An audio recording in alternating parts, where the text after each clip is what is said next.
জীবনে এগিয়ে যাওয়ার জন্য এই ৫ জনকে মাফ অবশ্যই করবেন। ১, নিজের বাবা মাকে। হ্যাঁ, ওরা হয়তো ভুল করেছে, কিন্তু ওরা নিজের সম্পূর্ণটা দিয়ে সবসময় চেষ্টা করেছে। ওরা সবসময়ই আপনার ভালোটাই চেয়েছে। ২, আপনার পুরনো সম্পর্ক। সমস্ত সম্পর্কই আপনার জীবনে কোনো না কোনো কারণে আসে আর কোনো না কোনো কারণেই যায়।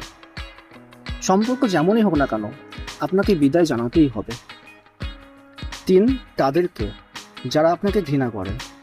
আপনি জীবনে যাই করেন না কেন, কিছু লোক থাকবে যারা আপনাকে ঘৃণা করবে। ৪, সেই সব বন্ধু যারা হারিয়ে গেছে, তাদেরকে ক্ষমা করে দিন। তারা অন্যদিকে যেতে চেয়েছে আর আপনি অন্যদিকে। ৫, এবং সবথেকে গুরুত্বপূর্ণ, নিজেকে।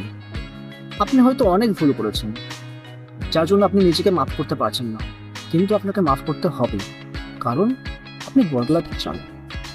এখন আপনি একটা নতুন মানুষ হয়ে গেছেন।